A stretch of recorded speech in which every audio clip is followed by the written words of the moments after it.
Hello, welcome to the News Minute.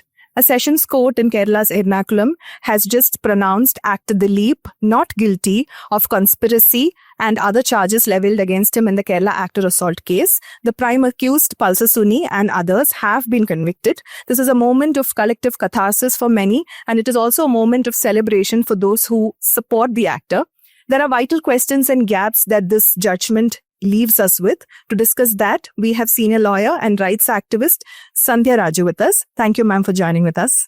So at the onset, ma'am, I just want to ask you to break down the judgment a little bit, because right now there's a lot of information probably. So who are the ones found guilty? Who are See, the judgment actually came out just in the morning, and the only information which we've just got out is the fact that you have accused 8 to 10 who are 8 to 6 who are convicted, and the rest are acquitted. So when we're saying the rest are acquitted, that means our critical A8 is acquitted.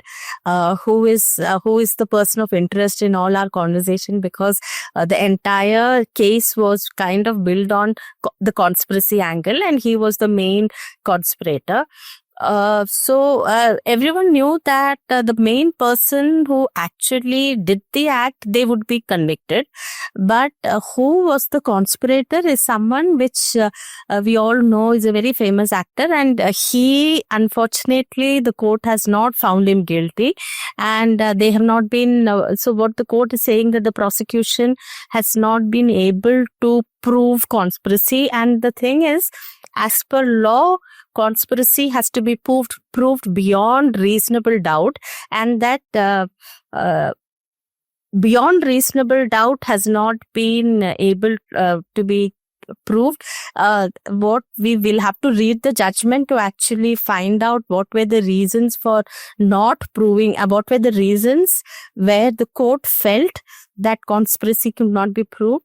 But it's a very sad state of affairs in a way, because maybe people might think it's an emotional reaction, but everyone knew, it's an open secret that he was very intricately involved with the kind of people who went hostile. There's been a lot of history in this judgment.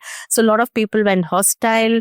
The victim herself had gone before the courts number of times, not believing in the fairness of the entire trial. So all that is in record, and now finally when she comes across this particular judgment, I'm sure she will be revisiting all those moments, all those actions which she took for telling the court that I am not feeling safe, or I am not happy with the way trial is happening. Because even within the 15 days where she was actually examined, she did not have a very safe atmosphere within the court, which was very public.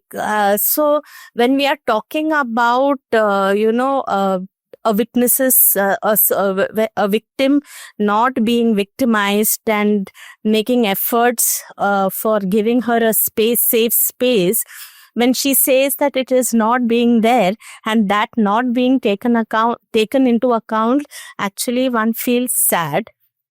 But also I'm just thinking, taking from the Bishop's case also, we will have to, as people working, trying to take the victim's case forward, we will have to have a stronger background again. I feel stronger way of dealing with this. I mean, we've had 2 judgments now where where 2 judgments now which has totally kind of shaken a victim's sense of justice, and that is actually felt by the large public. I mean, you hear people constantly saying, now can we really believe in the courts? So this is something which we'll really have to work when we are talking about the victim's justice. Ma'am, speaking about the larger implication of this judgment, in the delivery of justice itself, The actor assault case of Kerala is also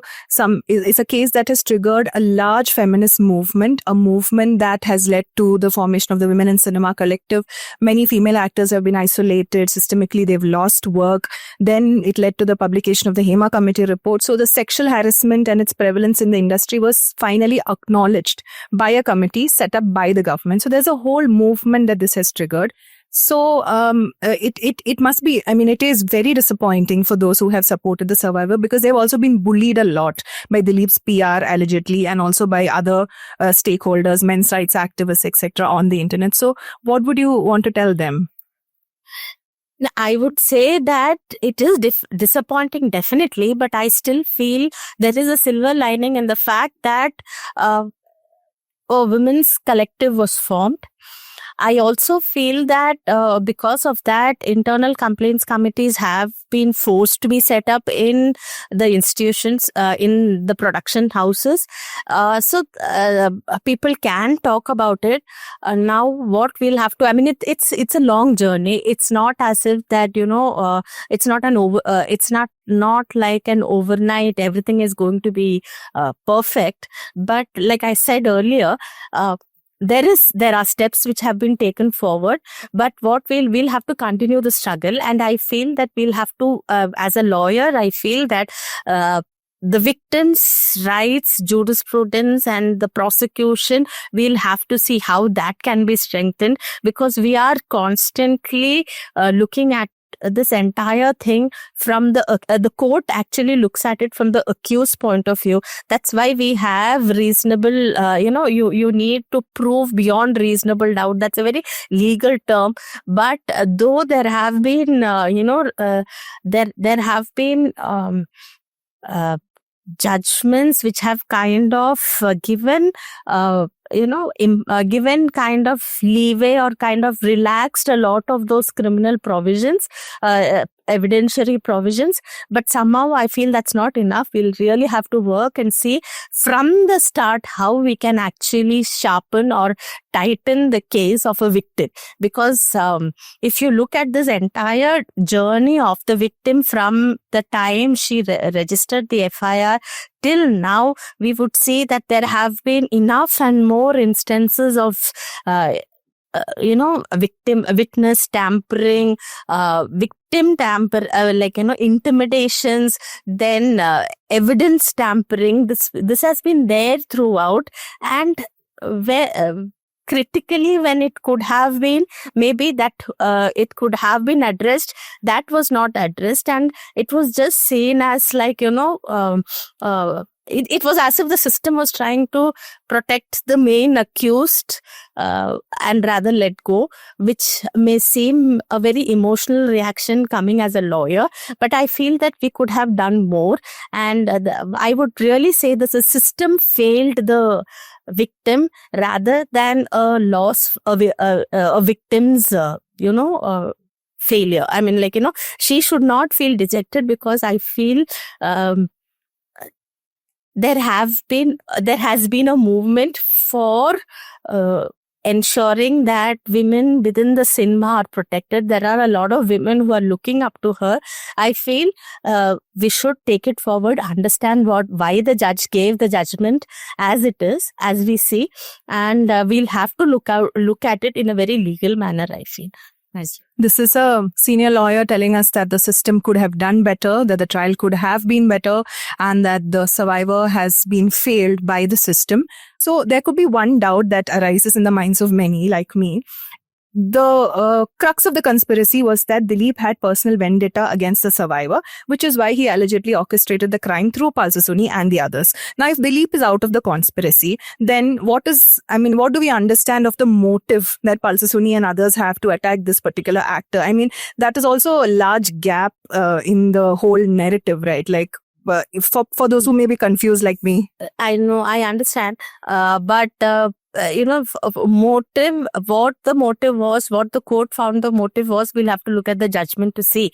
But since the act has been committed, and this is a offense where motive is not really relevant, because it was an act infringing on her privacy. So definitely it was a criminal thing. So definitely he would have been punished, because it was there was no other. It's like a murder, where murder, even if you are committing a murder, and even if you have committed because of of something, you feel justified, but it's an act which has been committed and you will be punished. So that's a different thing. So the fact is that it's not definitely it was not an act out of a fit of passion.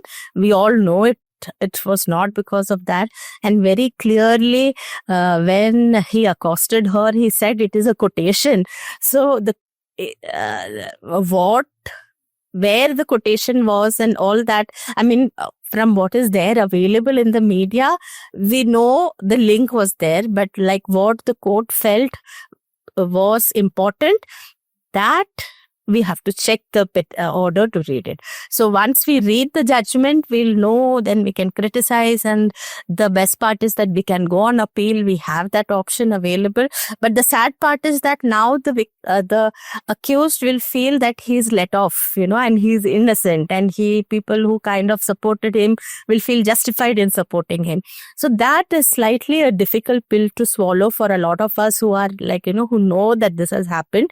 But that's how law is. We will have to just carry on the fight. The sentencing for the case has been posted to December 12th. So once we receive the order copy, we will be able to give you more details. Thank you for staying with us.